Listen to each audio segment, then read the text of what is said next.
Hello students, हम लोग cover कर रहे हैं production function and returns to a factor. कल हमने पढ़ लिया, अपनी लास्ट वीडियो में हमने पढ़ लिया कि प्रोडक्शन क्या होता है। जब हम फिजिकल इनपुट को फिजिकल आउटपुट में कन्वर्ट करते हैं तो वो हमारा प्रोडक्शन होता है, और जो चीज़ बनकर आती है उसे हम प्रोडक्ट बोलते हैं। ठीक, तो उसके अंदर हमने दो पढ़ा था, शॉर्ट रन और लॉन्ग रन। लॉन्ग रन हमारे सिलेबस में नहीं है तो, लेकिन शॉर्ट रन में हमने पढ़ा था कि उसके अंदर जब हम शॉर्ट रन के लिए कोई बिजनेस करते हैं, या जैसे मैंने आपको एक एग्जांपल भी दिया था कि अगर आपका एग्ज़ाम बहुत अच्छे गए हैं बोर्ड के और आपके पास 2 मंथ्स का टाइम है अभी कि अभी मेरा एडमिशन नहीं हो रहा या अभी रिजल्ट नहीं आया, तो उस 2 मंथ्स में आपको जो काम करना है तो उसके लिए आप क्या करोगे, वेरिएबल कॉस्ट में तो आप चेंजेस कर सकते हो, लेकिन फिक्स कॉस्ट में आप, फिक्स फैक्टर में आप चेंज नहीं करोगे, है ना। तो ये चीज़ हमने वेरिएबल फैक्टर और फिक्स फैक्टर भी पढ़े थे। फिक्स फैक्टर में क्या आता था, लैंड, बिल्डिंग, ये सारी चीज़ें या मशीनरी, और वेरिएबल फैक्टर में आपका लेबर वगैरह आता था। ठीक है, तो अगर आप कोई शॉर्ट रन के लिए, कोई थोड़े टाइम के लिए आप काम कर रहे हो तो आप वेरिएबल फैक्टर में तो चेंज करोगे, बट फिक्स फैक्टर में आप चेंज नहीं करोगे। ठीक है, तो उसको पढ़ा था हमने, लॉ ऑफ वेरिएबल प्रोपोर्शन, जिसके मैंने आपको 3 नेम्स भी बताए थे। होपफुली आपको याद होंगे, नहीं तो आप दोबारा उस वीडियो पे जाओ और पहले वो देखो। ठीक, तो आज हम इसको ही पढ़ने वाले हैं कि इसके अंदर क्या है। तो ये 3 स्टेजेस में है। तो आपको पता है कि लॉ ऑफ वेरिएबल प्रोपोर्शन का मतलब क्या है कि हमने इसके अंदर जो चेंज किस चीज़ में लाए हैं, वेरिएबल फैक्टर में चेंज लाए हैं, फिक्स फैक्टर में हम चेंज नहीं लाए हैं इसमें। ठीक, तो सबसे पहले हम इसका मीनिंग देख लेते हैं। ये देखिए, लॉ ऑफ वेरिएबल प्रोपोर्शन का मीनिंग क्या है। It state that the short run period concept where production can be held with fixed and variable factor. Short run वो पीरियड कॉन्सेप्ट है जिसके अंदर हम फिक्स्ड और वेरिएबल फैक्टर की हेल्प से काम कर सकते हैं, and keep other inputs fixed, और जो बाकी के इनपुट हैं हम उन्हें फिक्स रखें। तो टीपी यानी total product initially increase at a increasing rate, और जो टोटल प्रोडक्ट है वो इंक्रीज हो जाएगा। अब सपोज करो आपका 1 लेबर था तो वो 10 प्रोडक्ट बना रहा था, अगर आपने 2 रख लिए तो वो थोड़ा सा कम तो ज़्यादा करेंगे ना। तो then at a diminishing rate and finally act as negative rate. तो ये जब बढ़ा आपका तो वो डिमिनिशिंग रेट हो गया, और जब घटा तो वो नेगेटिव हो गया, है ना। अभी हम इसको ग्राफ के हेल्प से देखेंगे।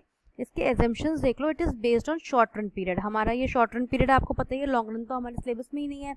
Fix factor keep remain constant. Fix factor इसके अंदर कांस्टेंट रहेगा, हम चेंज नहीं करेंगे। जैसे कि लैंड नहीं खरीदेंगे, थोड़े टाइम के लिए कोई बिजनेस कर रहे हैं उसके लिए हम लैंड थोड़ा ना खरीद लेंगे कहीं। Variable factors are combined with fix factor. Variable factors को हम मतलब कंबाइन है वो फिक्स फैक्टर और वेरिएबल दोनों की हेल्प से ही हम काम करेंगे। This law applies on production. ये लॉ प्रोडक्शन के लिए काम करता है। Technology remains constant. टेक्नोलॉजी क्या हुआ, मशीनरी वगैरह वो तो कांस्टेंट रहेगी ना। जब हमने अभी क्या कह दिया कि फिक्स फैक्टर को हम चेंज ही नहीं कर रहे हैं इसके अंदर। All variable factors are equally efficient, और जो जितने भी वेरिएबल फैक्टर्स हैं वो इक्वली एफिशिएंट है। अब इस चीज़ को जब, अगर आपका जो लॉ ऑफ वेरिएबल प्रोपोर्शन है ये 110% आपकी एग्जाम में आएगा ही आएगा, और अगर आएगा तो आपको पहले इसका मीनिंग लिखना होगा, फिर इसके एजम्पशंस और टेबल, और फिर इसका ग्राफ, जो कि अब हम देखेंगे। मतलब वो हमें करना ही करना है। तो इसका ग्राफ देख लेते हैं। देखो, लेबर हमने क्या कहा, लैंड तो फिक्स रहेगा बट लेबर इंक्रीज हो रही है, 1 2 3 4 5 6 7 करके लेबर इंक्रीज हो रही है। पहले टोटल प्रोडक्शन देख लेते हैं। 2 5 9 12 13 13 11 हमने दे दिया। और मार्जिनल प्रोडक्ट क्या होता है, पहले ये इंक्रीज होता है और फिर डिक्रीज होता है और फिर नेगेटिव हो जाता है। ये आपको इस तरह से लिखना है, 2 3 4, देखो इंक्रीज हो रहा है, फिर 4 3 1 डिक्रीज हो गया, फिर एक टाइम पे ये 0 हो गया और फिर माइनस यानी कि नेगेटिव हो गया ये। और मतलब आप ऐसे कर सकते हो, आपने इसको पहले MP लिख लिया और फिर TP निकालने के लिए 2 + 2, तो यहाँ पे 2 लिख दिया, 2 + 3 5 5 + 4 9 9 + 3 12 12 + 1 13 13 और 0 13 13 - 2 11। इस तरह से TP निकाल लिया। और एवरेज, आपने इन दोनों का एवरेज निकालते चले गए तो ये एवरेज प्रोडक्ट आ गया। इसी को ही आपको अगर ग्राफ पे बनाना हो तो आप इस तरह से बना सकते हैं। देखो ये, या फिर ये चीज़। तो जो हमारी पहले क्या है, हमारा प्रोडक्शन इंक्रीज हो रहा है, फिर इस तरह से आ गया और फिर ये नीचे को डाउनफॉल में चला गया।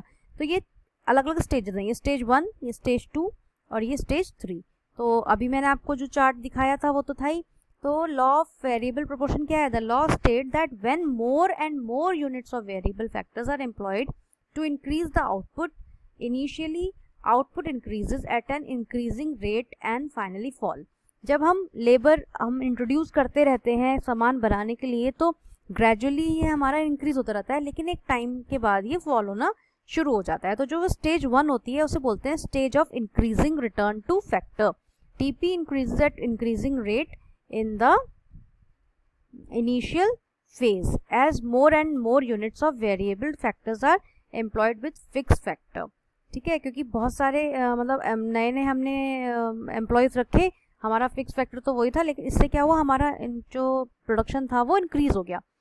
तो कॉज क्या है इंक्रीजिंग की? Under utilization of fix factor, individuality of factor, increase efficiency of variable factor. अब जब नए लोग आ रहे हैं तो वो नए काम कर रहे हैं।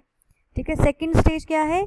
diminishing return to factor। TP increases at decreasing rate as more as unit are employed with fixed factor, then total product increases at diminishing। MP decreases but is positive। MP decrease हो रहा है but वो फिर भी positive है। At the end of this phase TP maximum and MP become zero। तो total product तो maximum पर रहेगा but MP जो है वो zero हो जाएगा second stage में। ठीक है, optimal use of fixed factor इसका cause हो गया। थर्ड क्या है?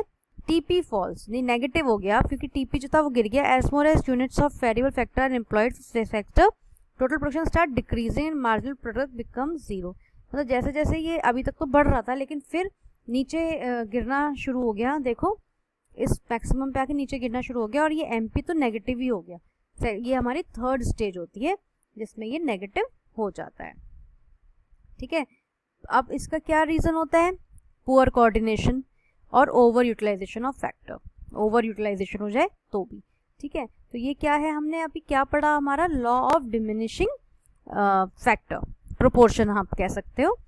इसको जो है आपका ये फर्स्ट मतलब जरूर ही आएगा, तो आप इसको अच्छी तरह से नोट करें। जो मैंने आपको मीनिंग और एजम्पशंस दिखाई वो बनाइए, फिर ये चार्ट बनाइए और उसके बाद में एक्सप्लेन करिए कि भाई ये चीज़ आपका इंक्रीज़ हो रहा है, फिर ये मैक्सिमम हो गया, फिर ये गिर गया और ये एमपी जो है नेगेटिव हो गया। ये चीज़ आप एक्सप्लेन करेंगे, उसके बाद कंक्लूजन दिखा देंगे और ये जो है आपका क्वेश्चन जब फिनिश होगा। ठीक, तो इस वीडियो को भी हम यही रखते हैं।